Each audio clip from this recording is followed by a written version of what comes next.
Kumusta po kayo? At muli isang magandang pagkakataon na magkarinigan tayo. Talakayin natin sa gabing ito ay ang tungkol sa practical application of the cross. Practical application of the cross. Tingnan natin sa Colossus 2:13 to 15. Kayong mga hintil na dating patay dahil sa kasalanan ay muling binuhay ng Diyos na kasama ni Kristo. Pinatawad niya tayo sa ating mga kasalanan at pinawalang bisa ang lahat ng kasulatan laban sa atin, pati mga pananagutang kaugnay nito. Pinawi niya ang lahat ng ito nang ipako siya sa krus. Sa pamamagitan ng kanyang kamatayan sa krus, nilupig niya ang mga pinuno at kapangyarihan ng sanlibutan. Ang mga ito ay parang mga bihag na kanyang ipinarada sa madla bilang katunayan ng kanyang pagtatagumpay. Aralin natin ang praktikal na pagsasagawa ng krus. Objective natin, maunawaan maisabuhay ang tunay na layunin ng krus ayon sa biblikal na pananaw. Ang totoo, tayo ay naging tawiran ng mali, kasinungalingan at sumpa mula sa dyablo. Naging legal ang dyablo sa lupa dahil sa atin. Mula sa ideya ng dyablo, tumawid sa atin sa pamamagitan ng pagtanggap natin bilang totoo. Kaya sinabi at ipinatupad natin sa ating personal na buhay, maging sa ating pamilya ay naipasa natin.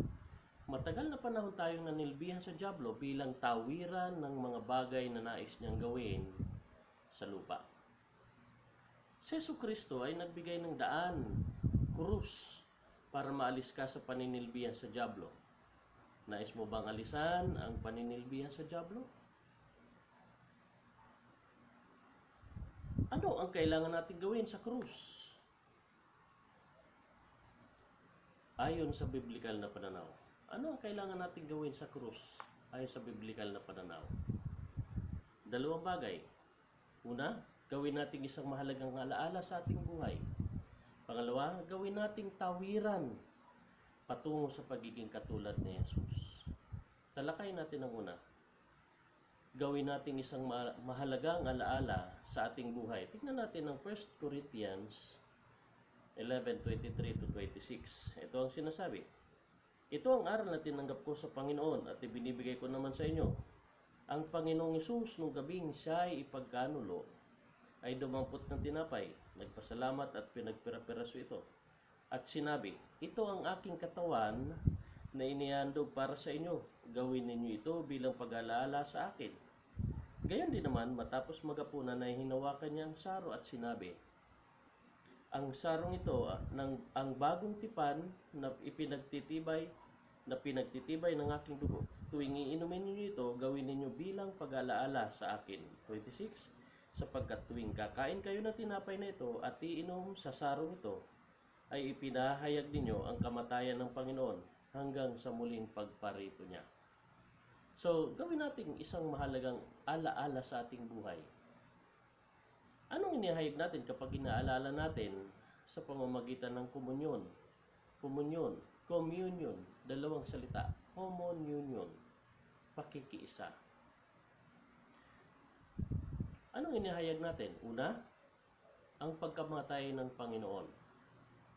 Kapag tinanggap natin ang komunyon, inihayag natin ang kamatayan ng Panginoong Jesucristo. Tingnan natin yung verse 26. Sapagkat tuwing kakain kayo ng tinapay na ito at iinom sa sarong ito, ay pinahayag ninyo ang kamatayan ng Panginoon.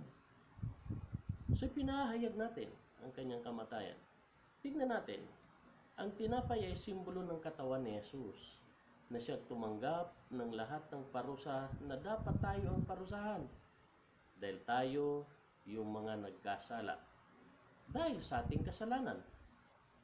Ang ibig sabihin nito sa praktikal na pananaw, nakikiisa, nagtitiwala ka sa hirap na dinanas niya na parang nasaktan o nasasaktan ka. Sympathy. Dahil ikaw dapat ang ipako sa krus at hindi siya. Tayo yung dapat na ipako sa krus, hindi siya, dahil tayo yung nagkasala. tayo yung lumabag, tayo yung mga may babayaran dahil sa kasalanan natin. Ito yung tinapay, simbolo ng katawan ni Jesus. Ang dugo na may simbolo ng pagkansela sa lahat ng kasalanan mo natin. Kapag iniinom natin ang saro, magtiwala tayo na wala na tayong kasalanan. Kaya kailangan nating magbago dahil may luminis nagbayad na sa ating mga kasalanan. Ang pagkamatay ng Panginoon ang siyang gawin nating mahalagang alaala sa ating buhay. Then, ang kanyang muling pagbabalik. Doon pa rin sa verse 26 ang sabi, hanggang sa muling pagparito niya. Hanggang sa muling pagparito niya. So, ibig sabihin, babalik siyang muli. Tingnan natin yung Matthew 24.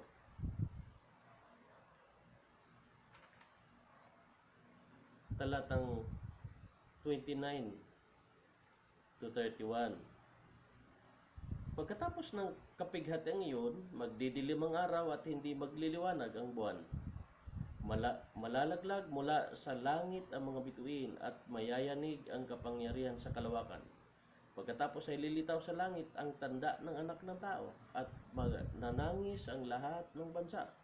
Makikita nila ang anak ng tao na nasa alapaap, dumarating na may dakilang kapangyarihan at malaking karangalan. Sa hudyat ng malakas na tunog ng trompeta, susuguin niya ang kanyang mga anghel sa apat na panig ng daigdig at titipunin nila ang mga hinirang mula sa lahat ng dako. So, may pangako. Siya'y muling babalik. Muling pagparito ng Panginoon. Simple lang. Umasa ka na muling babalik ang Panginoon para tuparin ang kanyang pangako na siya'y muling babalik para sa atin na mga nananampalataya. Pagtiwalaan mo na ang sinabi niya dahil siya at ang kanyang salita ay iisa. Si Jesus na salita na nasa Biblia ay iisa. Ang salitang sinabi ni Jesus, si Jesus, at ang kanyang sinabi na nasa Biblia ay iisa. Kaya nangako siya na siya'y muling babalik, paniwalaan na natin, asahan na natin ito. Gawin nating isang mahalagang alaala sa ating buhay ang pangako niya. Pangalawa, gawin nating tawiran patungo sa pagiging katulad ni Jesus. Tingnan natin ang Roma 8:29. Roma 8, talatang 29. Sapagkat sa mulat mula pa'y alam na ng Diyos kung sino ang sa Kanya. Ang mga ito itinalaga niyang maging tulad ng Kanyang anak. At sa gayon, naging panganay natin siya. So alam na niya kung sino yung sa Kanya. At ang mga ito itinalaga na maging katulad sa Kanya. Kaya siya ay panganay natin. Nauna siya. Alam ni Lord na nasira ang isipan natin. Mula sa imahe niya, katulad niya, naging taksil sa sariling lahi. Anong lahi natin? Lahing Pilipino, lahing tao, lahing Pilipino. Nais kang itawid mula sa pagiging taksil tungo sa pagiging tapat sa Kanya. Tandaan, ang kalooban niya ay Pilipino tayo. Nagpanggap tayo at ito ay pagtataksil sa Diyos. Anong pagtatanggap? Nagpanggap tayo na ibang lahi, Romano. Nagpanggap na iba-ibang sekta. Hindi tayo naging tapat sa Kanya. At ito'y pagtataksil sa Diyos. Siya mismo ang sumusundo at dinadala tayo sa krus para itawid upang gawing katulad sa buhay niya na tapat sa Ama. Kaya ang sabi ng Biblia, wala siyang ginagawa sa ganang sarili niya, kundi ang ginagawa niya ay kung ano ang ginagawa ng Ama. Siyang ginagawa niya. Anong ibig sabihin? Total submission. Walang reservation sa sarili, kundi total na pagsunod. Itinalaga ka na niya na maging katulad ni Jesus. Kaya bawat bahagi na nasira sa iyo ay papalitan niya ng ganun ding piyesa. Wala ka ng ibang kapalaran kundi maging katulad ni Jesus dahil mula ka mismo sa Kanya. Para maibalik ka upang maging katulad muli ni Jesus, kailangan mo ang krus at tawirin ito. Wala sa miserableng buhay ang tunay na buhay, kundi nasa kabilang pampang. Kailangan mong tumawid. Ang kaganapan ng pagiging katulad ni Jesus ay nasa kabilang pampang. Doon lang at wala sa miserableng buhay. Ang kailangan para makatawid, una, magsisi. Magbago ng isipan. Ano ibig sabihin? Ayawan mo ang dating miserableng buhay at piliin mo ang buhay na inialok ni Jesus. Ano yung inialok ni Jesus? Buhay na ganap at kasiyasiya. Paano mangyari yon? Aralin natin ang Christ principle. Prinsipyo mismo ni Jesus upang tiyak na maging katulad niya. Iba-ibang prinsipyo, hindi tayo magiging katulad ni Jesus. Kundi magiging katulad tayo ni Jesus ayon lang din sa prinsipyo niya. At yung prinsipyo niya ay epektibo dahil tinalo niya bawat sitwasyon, hamon ng buhay, maging mga bagay. Kaya kailangan natin magsisi, magbago ng alam, magbago ng isipan. Pangalawa, magtiwala sa ginawa niya para sa iyo. Talaga yon. Parang maaari mong sabihin, akin yun. Pangatlo, sumunod, limutin ang sarili. Alin yun? Pangarap sa buhay, kundi ayon sa nais lang niya. Pangapat, pasanin ng krus. Ano yung krus? Tungkulin. Tulad ni Jesus na nangaral patungkol sa amang nasa langit, tungkol sa gobyerno langit at ang pagbabago ng isip at saka pinamuhay ang sistema nito bilang halimbawa sa marami. Now, tingnan natin. Tapos na si Jesus. Ikaw naman, pipiliin mo bang tumawid o mananatili ka na lang sa miserableng buhay na kinasadlakan natin ngayon? Ipakita mo sa iyong buhay simula ngayon. Tandaan, babalikan ni Jesus upang i-rapture, dagitin, ay ang mga katulad lang niya sa isip, salita at gawa. Romans 8:29.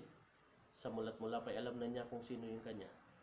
Ang mga ito ay tinalaga niya maging katulad niya.